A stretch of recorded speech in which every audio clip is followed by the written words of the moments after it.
తెలంగాణ వచ్చి ఇన్నేళ్ళు అవుతున్నా సినిమా ఇండస్ట్రీలో పెత్తనం అంతా ఆంధ్రోలదే.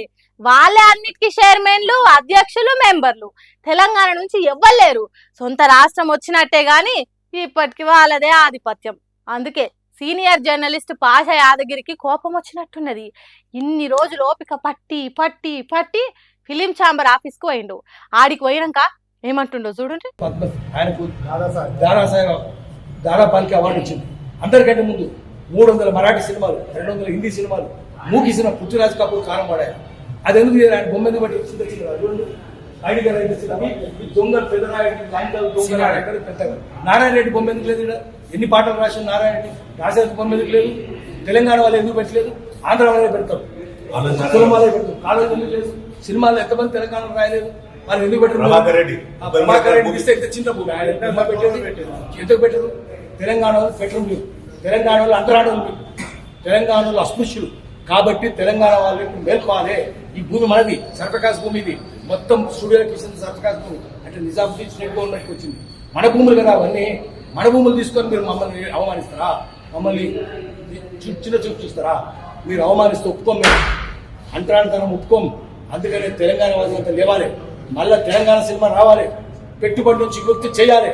పెట్టుబడి ఏకాధిపత్యం నుంచి విముక్తి చేయాలి. జై తెలంగాణ ఆడాలి. తెలంగాణ పౌరుషం ఎందుకు చూపించాలి? తెలంగాణ సాయుధ పోరాటం మన భూములు ఉండుకుంటా మనోళ్ళని అవమానం పాలు చేసుకుంటా కించపరిచినట్టు చేస్తే ఊకుందామా? మళ్ళా జై తెలంగాణ అనాలే అంటుండు. ఇది తెలంగాణ చలనచిత్ర నిర్మాతల మండలి కాదు, ఆంధ్రోల మండలి అని మండిపడ్డాడు పాషం యాదగిరి.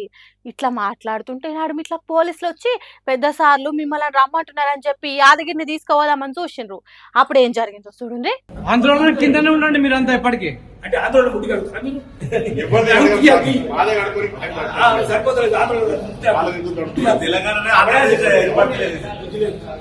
ఇన్నరా నీ సోయి నీకే లేదు, ఆంధ్రాలను కాపాడటానికి ఎందుకు వచ్చినావు అన్నట్టు అడిగితే సప్పుడు చేస్తలేడు కానిస్టేబుల్. ఆఫీసులకు పోయేటానికి పెద్దోళ్ళే చేసిండ్రు తెలంగాణ వాదులంతా. మన భూములల్లా మన జాగాలల్లా వాళ్ళు కులుకుడేంది, ఆంధ్రోళ్లను పొలిమేర దాకా దరిమి కొట్టాలి అన్నట్టు లొల్లి చేసిండు. ఇది ఇప్పటితో ఆగేది కాదు. ఎప్పటికైనా తెలంగాణని ఇడిచిపోవాల్సిందే, లేకుంటే మా కళాకారులకు మర్యాద ఇవ్వాలి. బూతు సినిమాలు తీసిన వాళ్ళ ఫోటోలు పెట్టి ఎంత గొప్పగా చెప్తున్నారో వాళ్ళకంటే ఎక్కువ మర్యాద ఇవ్వాలి. అట్లయితేనే ఇక్కడ ఉండాలి, లేకుంటే అన్ని చదువుకొని పోవాల్సిందే అన్నట్టు లొల్లికి దిగిండ్రు. చూడాలి మరి ఈ లొల్లి ఎంత దాకా పోతుందో.